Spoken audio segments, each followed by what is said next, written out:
Nibyo ni tariki 28 z'ukwezi kwa 11 umwaka w'ibihumbi 2025 aho twongeye kugaruka muri studio rero kugira ngo dukurikirane kandi turebe akantu ku kandi aho ibintu birimo bigana ndetse namwe mu makuru y'ingenzi yongeye kuba yamenyekana uyu munsi wa none. Mwe mwese rero mudukurikiranye muhereye mu bice bigiye bitandukanye yaba kubereye mu gihugu cy'u Burundi, abaherereye mu Rwanda, muri Repubulika ya Demokarasi ya Kongo, abaherereye Uganda, hano mu karere ka Afurika y'ibiyaga bigari, muri Afurika muri rusange ndetse n'ahandi hose hagiye hatandukanye hirya no hino ku isi. Ndabasuje mbahaye ikaze. Nge ubasuza ni Bosco umutaramu cyane, ari nako kandi mvuga nti bataramu banwanye inshuti bavandimwe muryango mugari, nongeye kubaha ikaze nisonga mbere.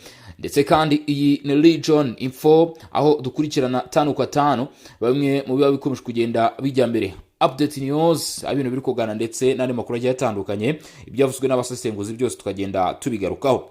Bihinduye isura cyangwa se navuga ko ibintu bidogereye nubwo nabonaga mu by'ukuri amagambo ya Tracy Kaikwamba Wagner. Uyu yongeye gukomanganya mu by'ukuri indimi z'abanyamahanga ndetse yongera gukomanganya indimi z'abatuye isi yose, ubwo mu by'ukuri yashyiraga amagambo akomeye mu kanya gatoya gatambutse ku rukuta rwe rwa X. Uyu Tracy Kaikwamba Wagner akaba avuze ku kanama k'umuryango w'abibumbye gashinzwe umutekano ku isi, ndetse mu byo yavuze harimo n'u Rwanda, kimwe mvuga ko byongeye gutitiza akakari ka Afurika y'ibiyaga bigari ndetse no guhindura ibintu bigana. Ibi ndaza kubigarukaho. Turi mu bambere kugeza amakuru, ibi birazwi cyangwa se ni kimwe mu bintu mwamaze kugenda mumenya, ni kimwe mu bintu mwamaze kugenda musobanukirwa, ariko iyi ni inyandiko ikomeye cyane buri umwe uwo ari wese agomba kuba mu by'ukuri yasobanukirwa cyangwa se yakurikirana akantu ku kandi, akamenya aho ibintu birimo bigana mw'abantu mwe ndetse naho biri kwerekeza hano ku butaka bw'uburasirazuba bwa Repubulika ya Demokarasi ya Kongo. Kimwe mu bintu twagiye tugarukaho kenshi, kimwe mu bintu twagiye tuvuga ni uko hakenewe imyanzuro. Guverinoma ya Repubulika Iharanira Demokarasi ya Kongo rero ikaba yongeye kugaragaza ikibazo mu buryo bwo gufata umwanzuro, akaba ari bimwe mu byo tugiye kuba twagarukaho. Mu yandi makuru tugiye kuba twarebera hamwe rero kugeza kuri uyu munota, amakuru yutirwa cyane amaso kuba yamenyekana. Igisirikare cy'u Burundi gisohoye itangazo ku byo kimaze iminsi gishinjwa n'imitwe ya 23 ku bijyanye n'ibivugwa mu bice byo muri Kivu y'Amajyepfo kuri zingabo z'u Burundi, by'umwihariko mu bice byo mu Minembwe. Igisirikare cy'u Burundi rero hari ibyo cyatangaje, turaza kureba izi nyandiko ni iki kiriho, izi nyandiko ni iki kiriho mw'abantu mwe. Icyo usabwa gusa ni ukutaza kujya kure, kuko mu by'ukuri navuga ko ahangaha niho ruzingiye. Nimubwira ni aha niho ruzingiye, wumve neza rwose ko aha ariho ruzingiye. Turareba rero amagambo igisirikare cy'u Burundi cyavuze kumaze iminsi bivugwa kuri iki gisirikare. Hanyuma kandi nanone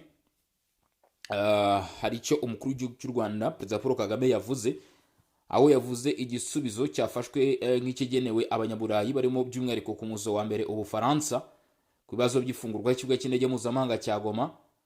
Ndetse ibi yabivuze avuga ati iyo nza kuba ndi mu 23. Aya makuru nayo ndaza kuyagarukaho. Hanyuma rero andi makuru tuza kugenda tugarukaho n'ibijyanye n'imirwano mu bice bigiye bitandukanye yakomeje kugenda yumvikana kuva ku munsi waje kugeza kuri uyu munota. Turaza kureba muri teritwari ya Masisi turebe uko byifashe ndetse n'andi mu bice bigiye bitandukanye, ubwo no kuvuga Mwenga muri Kivu y'Amajyepfo, naho turaza kugerayo turebe uko byifashe. Hanyuma rero nizera ko nta gutinda tugiye kuba twakurikira rero akantu ko kandi uko ibi bintu byifashe. Dore ku bijyanye n'itangazo rero igisirikare cy'u Burundi cyongeye gushyira ahabona cyangwa se cyongeye gushyira hanze mu masaha makeya atambutse. Like, share, imitima muri comment cyangwa se nyunganizi ntubibagirwe nyaboneka, ntubyibagirwe mu gihe dukomeje kabisa kugenda tubandanya aya makuru. Reka duhere ku bijyanye n'ibyo igisirikare cy'u Burundi kivuze. Ni mu izina ry'igisirikare cy'u Burundi, mu by'ukuri uwo bita Gaspard Baratuza amaze kwerekana ishusho nyayo nyakuri cyangwa se ishusho y'ukuri ku birimo bivugwa, ndetse ashyira umucyo kumaze iminsi bishinjwa iki gisirikare cy'u Burundi hano ku butaka bw'Uburasirazuba bwa Repubulika Iharanira Demokarasi ya Kongo. Burundi rero bukaba mu by'ukuri bwahakanye gukwirakwiza ingabo zabwo FDNB mu Minembwe, ndetse bushinjwa n'umutwe w'inyeshyamba za 23 mu by'ukuri ngo ko unyuma yo gukwirakwiza izo ngabo ngo bafashe abaturage baho nk'ingwate cyangwa se bugwate. Ibi rero igisirikare cy'u Burundi kibishyizeho umucyo. Barundi mwegere hafi mwumve iko ibintu bimeze, mwegere hafi mw'abantu mwe turi uko bimeze. Igisirikare cy'u Burundi FDNB cyasohoye itangazo kwa 4 tariki 27 ku munsi w'ejo z'ukwezi kwa 11 gisobanura umwanya wacyo kubijyanye n'ibivugwa kuri Minembwe cyangwa se ukuri kwabo mu ntara Kivu y'Amajyepfo. FDNB yakanye yivuye inyuma amakuru yakwirakwijwe ku mbuga nkoranyambaga avuga ko mu by'ukuri bafunze uyu muhora wose ndetse bagatsikamira abaturage baho.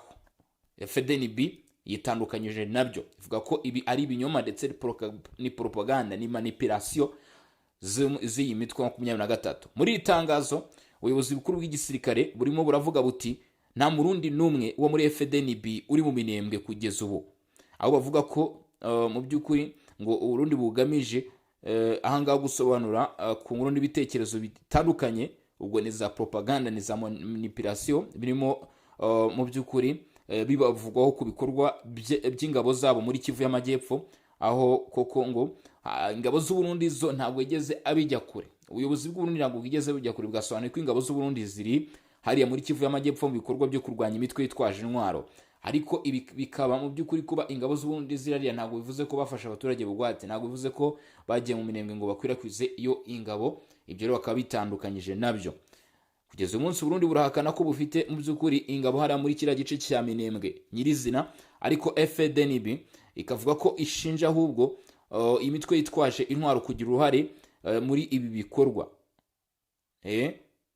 ndetse no gukorana neza.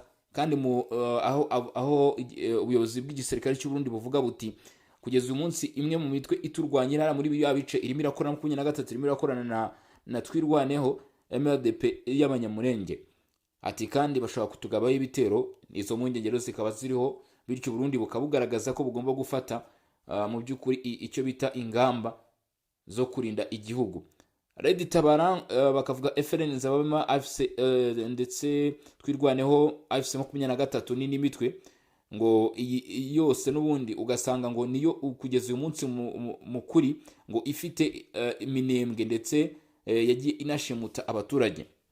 Mu byo FDNB yakomeje kugenda ivuga muri inyandiko, FDNB yavuze ko iyi mitwe ikoresha abaturage nk'ingabo zo kwikingira. Ati za FLN ya Nzabamema za Red Tabara za 23 za Twirwaneho bafasha abaturage b'Abanyamurenge hari mu Minembwe babakoresha nk'ingabo zo kwikinga cyangwa se kwikingira. Kuko urajya kubarasa bagahita begeza imbere abaturage cyangwa se bakihisha mu baturage. Ntushobora kurasa abaturage kugeza uyu munsi kandi bo barimo baragaba ibitero, ngira ngo murabyumva. Ni mu gihe rero iyi mitwe igaba ibitero nk'uko igisirikare cy'u Burundi cyakomeje kugenda kibitangaza ku biniro bya FARDC cyangwa se ku ngabo z'u Burundi ahatandukanye mu turere tugiye dutandukanye, aho bavuga ko abaturage ahubwo bafashwe nk'ingwate. Ati rero ntabwo bashobora gutanga amakuru nyayo. Iki ni ikindi kintu igisoda cy'u Burundi cyashyize hanze. Ati abaturage bari muri ibi bice byo mu Minembwe basa nkaho bafashwe bugwate, ntabwo bashobora gutanga amakuru nyayo kubera gukangwa ndetse ko bashobora kwicwa kandi nanone urw'agashinyaguro, cyane ko ngo izo nzego z'imitwe zitubahiriza na busa uburenganzira bw'ikiremwa muntu cyangwa amategeko mpuzamahanga arengera abasivile, kuko iyi ni imitwe yitwaje intwaro. FDNB yanavuze ko mu mashusho yashyizwe ahagaragara n'uwo bita Rafik Bola TV ngo yerekana Maître Maniragaba uvugwaho kuyobora ishuri Iminembwe. Muri aya mashusho ngo FDNB yatangaje ko cyangwa se yongeye kugaragaza ko hagaragaragamo ko harimo ibimenyetso simusiga ko iyi mitwe n'abaturage babana muri ibi bice bimwe uburenganzira, ndetse ko hari ubufatanye bukomeye hagati mu by'ukuri mu gihe kandi harimo abarwanyi barimo bagaragara hatabaye ntabwo banabuke buhari. Abavuga ko ibyo byerekana ko naho abasivile batandukaniye n'abarwanyi, ni ukuvuga ngo hari abasivile bafashwe bakingwa, hari abasirikare bafashwe hanyuma bahindurwa nk'abasivile aho gufata video mu by'ukuri aba basirikare bangije bakutinga nk'abasivile, atari ku bundi ntabwo ari abasivile. Uduce tw'ibibaya muri Kivu y'Amajyepfo cyangwa se Sud Kivu dukomeje kuba hamwe mu hantu mu by'ukuri hagaragara akaduruvayo. Ubwo turavuga za Plaine na Ruzizi ndetse hano mu duce tugiye dutandukanye, kandi ibi ngo bishobora kuba karande nk'uko byagiye bigaragara hirya no hino mu bice byo mu burasirazuba bwa Kongo, kubera imitegekere y'imitwe myinshi yitwaje intwari igaragara muri ibi bice. Ndetse kandi ngo ibi igisoda cy'Urundi kikaba cyavuze ko bihamagarira ibihugu by'amahanga n'imiryango igiye itandukanye gukurikirana ndetse no gukora ubugenzuzi buhagije kuri ibi bivugwa muri ibi bice, bityo hagafatwa n'ingamba. Ibi nibyo igisoda cy'Urundi FDNB cyongeye gutangaza kuri uyu mutwe wa 23. Mwabantu mwe, Masisi ni muri Kivu y'Amajyaruguru, imirwano yakomeje, Rukoko birakaze, ndetse kandi Wazalendo bongeye gufata bimwe mu bicano muri teritwari ya Masisi.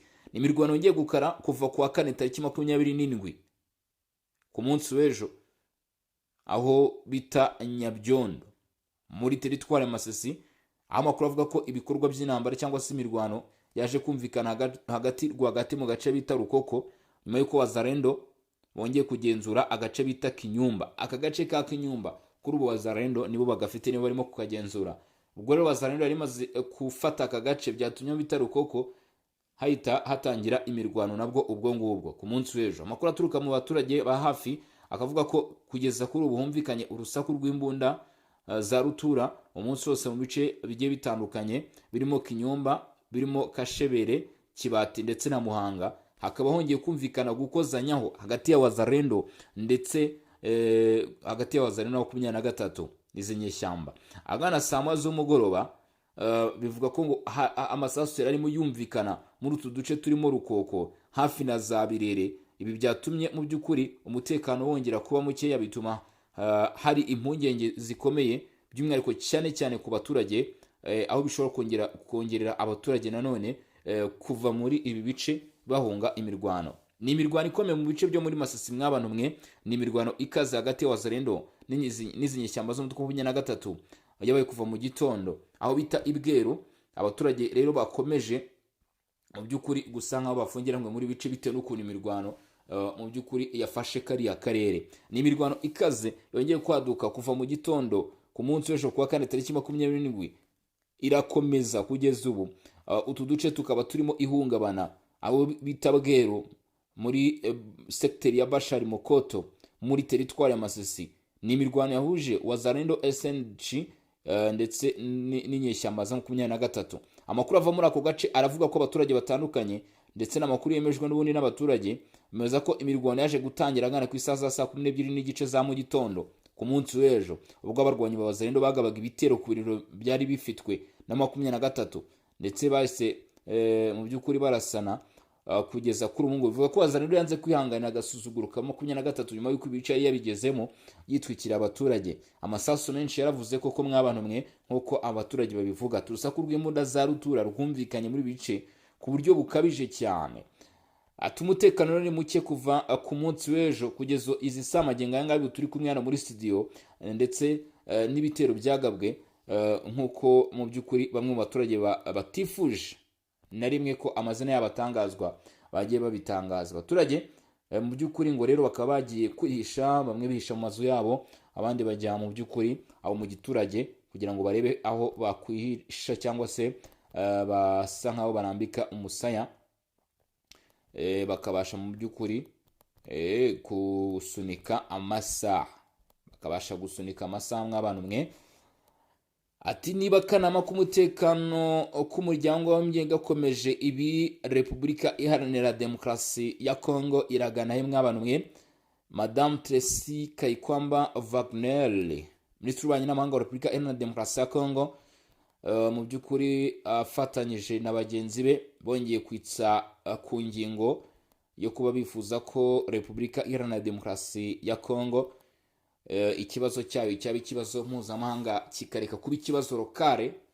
Ati kuko nikikomeza kuba ikibazo lokale turapfundikira ibintu bizagorana cyane. Reka tubyinjiremo. Repubulika Iharanira Demokarasi ya Kongo irutse gusaba inama yihutirwa mu ruhame rw'umuryango w'abibumbye kubera ubwiyongere bw'ibibazo mu ntara Kivu y'Amajyaruguru icyo bita mu by'ukuri cyangwa se icyo twasobanura nk'akanama k'umutekano w'abibumbye gashinzwe umutekano nyine ku isi gashobora guterana kagizwe n'ibihugu bikomeye cyane.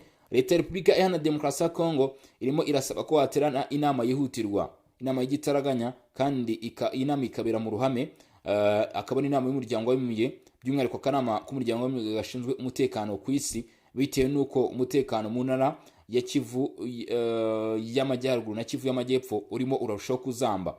Umunyamabanga wa leta ushinzwe ububanyi n'amahanga Tracy Kayikwamba Wagner, uyu yageze mu by'ukuri hariya irwota Masimbi Neruke, agirana ibiganiro n'abahagarariye ibihugu bigize akanama, aho yagiye agasaba ko ikibazo cy'uburasirazuba cyashyirwa ku murongo w'ibyihutirwa kurusha ibindi ibyo ari byo byose. Ruvuga ngo guverinoma ya Kongo iravuga ko mu by'ukuri ibi byatumye habaho crise ikomeye cyane kandi ishobora kugira ingaruka ku mutekano w'akarere, ariko bikomeje mu by'ukuri kubaho ubukererwe mu gufata ibyemezo bikomeye, yaba ku kanama k'umutekano ndetse n'izindi nama zigenda zifatwa. Nubwo intambara imaze gufata isura mpuzamahanga ndetse bivugwa ko hagiye hagaragara ibimenyetso nk'uko Repubulika ya Demokarasi ya Kongo bivuga by'uko ingabo z'u Rwanda ziri ku butaka bwa Kongo, kugeza uyu munsi bivugwa ko hatarafatwa imyanzuro.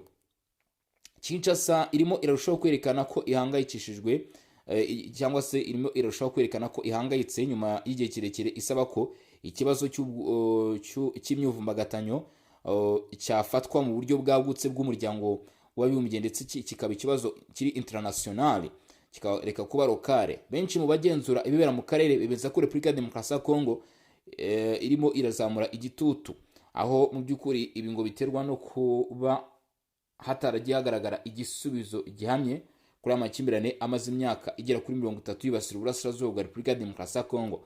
Hari n'abavuga ko ubwitabire bw'inzego mpuzamahanga bwagabanutse ugereranyije n'ubukana bw'ibibazo by'umutekano bihari, mu gihe ibikorwa bya 23 bikomeje kwaguka.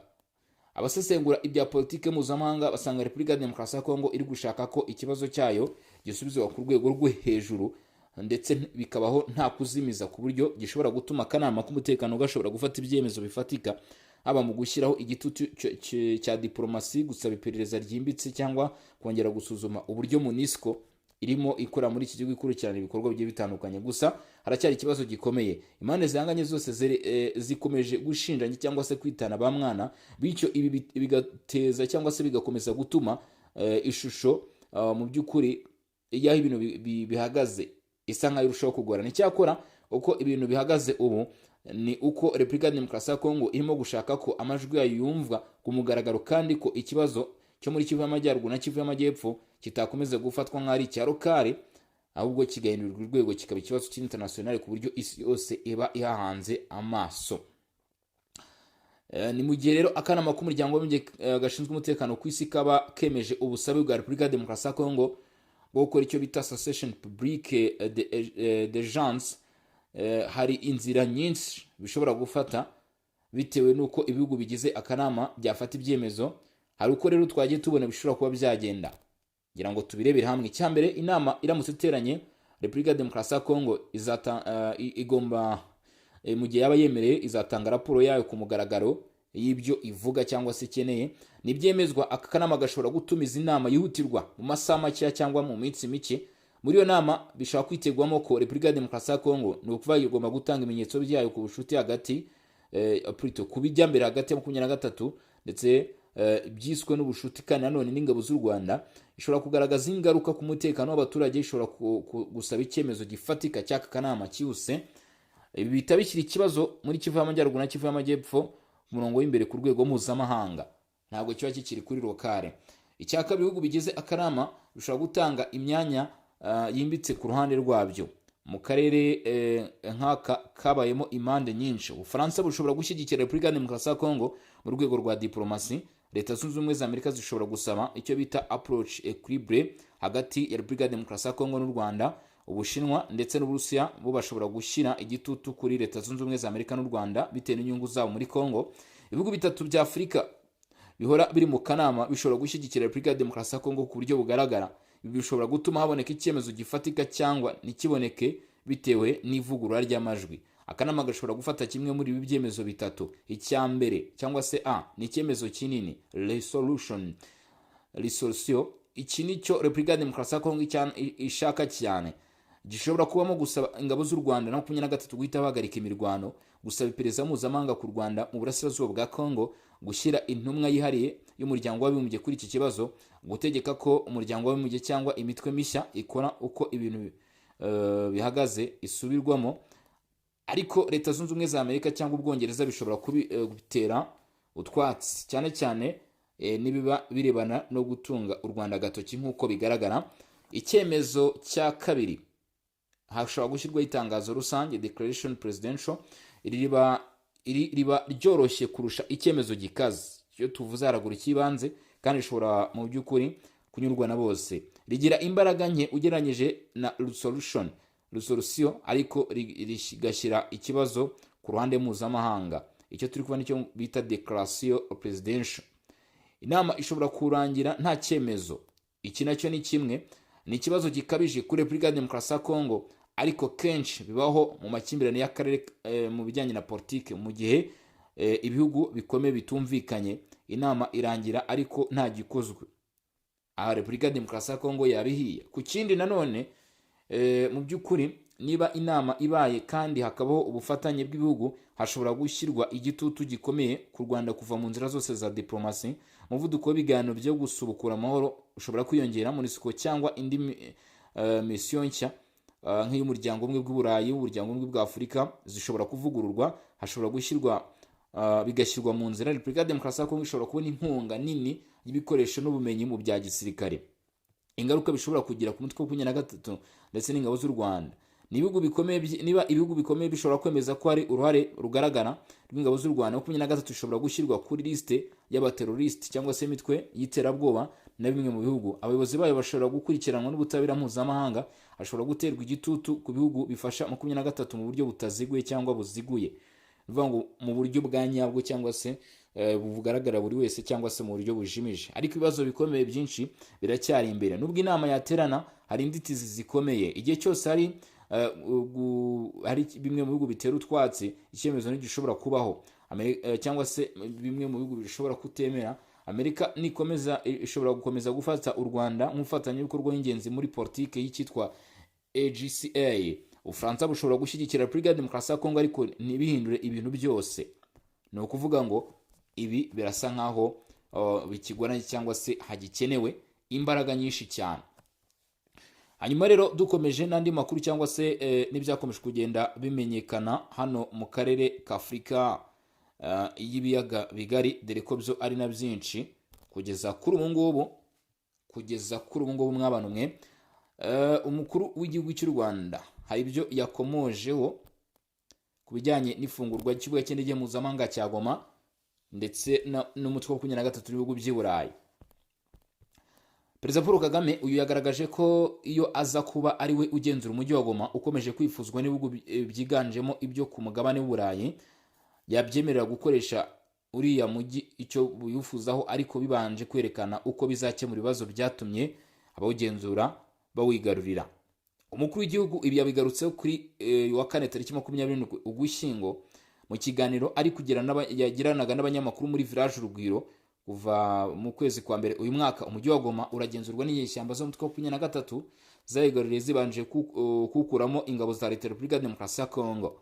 Kuri ubu ibihugu birangajwe imbere n'Ubufaransa ndetse n'Ububiligi bikomeje gushyira igitutu kuri 23 ibarizwa mu ihuriro ry'uruzi rwa Kongo ngo ifungure ikibuga cy'indege cyo muri uyu mujyi kugira ngo cyifashishwe mu bikorwa by'ubutabazi. Umukuru w'igihugu cy'u Rwanda Paul Kagame yagaragaje ko bitumvikana uko bimwe mu bihugu bikomeye byagize uruhare muri ibi bibazo bibera mu burasirazuba bwa Kongo ndetse bikaba bikomeje guherekeza ikibazo ari byo bihindukira bikirirwa bisakuza ndetse bikagaragaza ko ari byo bishengurwa no kuba abantu bateseka, ibyo yise uburyarya bukomeye ndetse n'indimi ebyiri.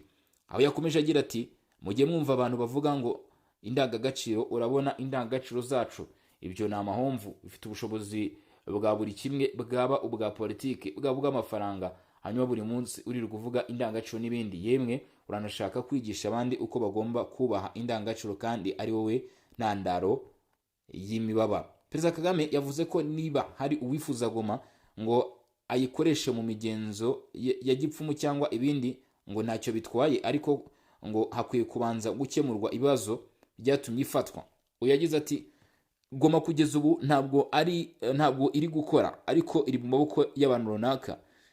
Genda uvugane nabo, ariko iyo nza kuba ndibo ukaza ari njye ugenzura Goma hanyuma ukambwira uti ndashaka kwifashisha Goma, navuga ni ntacyo, ariko hari amabwiriza. Goma ni kimwe mu bigize ibibazo mfitanye na guverinoma kandi ubu iri mu maboko yanjye. Ntabwo ndi buyiguhe kugeza unyeretse uko uri bukemure ikibazo cyanjye. Umukuru w'u Rwanda yavuze ko 23 imaze igihe itanga, bityo ngo gutanga uriya mujyi byaba bivuze ko ntacyo yarwaniraga. Yavuze ko we ubwe yabwiye kenshi abayobozi ba Kongo Kinshasa ko kugira ngo iki gihugu n'u Rwanda byombi bigira umutekano bisaba ko buri gihugu jya ikindi amahoro, ariko ngo ntabwo bigeze bamwumva. Umukuru w'igihugu yashimangiye ko nta muntu n'umwe ushobora kwinginga ngo umugirire ikigongo cyo kumuha amahoro cyangwa uburenganzira bwe. Ashimangira ko mu gihe hari abamwibye byanga bikunze agomba kubirwanira, ababimwimye byanze bikumba agomba kuba yabirwanira. Aya ni amagambo yakomozwagaho n'umukuru w'igihugu cy'u Rwanda. Mu yandi makuru rero ngira ngo kimwe mu bintu byihutirwa cyane ugomba ko wasobanukirwa cyangwa se wamenya kugeza kuri uyu munota, Patrick Muyaya ni umuvugizi wa guverinoma ya Repubulika Iharanira Demokarasi ya Kongo. Uyu ni na minisitiri w'itumanaho n'itangazamakuru. Yavuze ko ubwo yajyaga ku buyobozi ni umwe mu bantu benshi cyane bagiye basura ibi bice bya hano mu burasirazuba bwa Kongo, by'umwihariko muri Kivu y'Amajyaruguru, ndetse yumvikanye avuga ko mu gihe ibice bizabyongeye gusubiramo umutekano, mu gihe umutekano uzabongeye kugaruka muri ibi bice, ati njye niteguye kuzatura muri Kivu y'Amajyaruguru. Ati rwose ati mu gihe ninjiriye muri guverinoma nagiye njya kenshi cyane muri ibi bice, atariko mu gihe amahoro abonetse cyangwa se hari ikimenyetso kigaragaza ko amahoro yaba abonetse nimuzatungurwe rwose. Ati ngenza ahita njya kwiturirayo. Ibi nibyo rero yavuze uyu muvugizi wa guverinoma, akaba minisitiri w'itumanaho ndetse n'itangazamakuru, agaruka ku bijyanye n'umutekano mu burasirazuba bwa Kongo. Andi makuru yihutirwa cyane, breaking news ugomba kuba wamenya kugeza uyu munota. Perezida Felix Tshisekedi wa Repubulika ya Demokarasi ya Kongo, Felix Antoine Tshisekedi Chilombo, tayari yageze aho bita Serbia muri Belgrade. Yahageze tariki 27 ku munsi w'ejo kuwa kane, ndetse uyu mu by'ukuri akaba afite uruzinduko rw'iminsi 3 y'akazi. Ni ku butumire bwa nyiricyubahiro Alexandre Vucic cyangwa se Vucic, nkuko byatanzweho amakuru na Perezidanse ya Repubulika ya Demokarasi ya Kongo cyangwa se n'ibiro by'umukuru w'igihugu. Ahangaha rwose nkuko mu by'ukuri byagiye bikomeza kugenda bigaragara, ni hano rero ku butaka bw'uburasirazuba bwa Repubulika ya Demokarasi ya Kongo. Ni byinshi bitandukanye bikomeje kugenda bimenyekana kugeza kuri ubu ngubu. Ni imishinga myinshi cyane irimo iragenda itegurwa, ariko nanone nta kindi kintu kirimo kigenda kiganishwaho n'ibijyanye no gutegura amahoro ya Repubulika ya Demokarasi ya Kongo, ndetse hibandwa cyane cyane ku gushaka igisubizo kirambye cyaho ibibazo bigeze muri iki gihugu. Namwe mu makuru rero akomeye cyane rakomeje kugenda asohoka cyangwa se ajya ahagaragara ku bivugwa n'abayobozi, ku bimo bigwa ku rugamba, byose twagiye tugarukaho. Hanyuma rero reka ngushimire mubwira ni wakoze cyane kudukurikirana, aho tuza gusubira amasaha imbere ubwo tuza kuba tureba uko ibintu biraba byifashe hirya no hino mu bice bigiye bitandukanye. Nizera ko uza kuba mu by'ukuri uri kumwe natwe hano kuri izi mikoro za Region Info. Njye umva kuri izi mikoro rero ndi Bosco Mbutaramo cyane. Mu by'ukuri nshimira rero abantu mwese mudukurikirana cyangwa se mubana natwe umunsi ku wundi. Ubwo rero reka mbabwire nti mukomeze kugira ibi byiza cyangwa se mukomeze kugubwa neza. Turaza gusubira mu masaha imbere tureba n'ibindi biraba bigezweho. Ciao ciao, hasta la vista.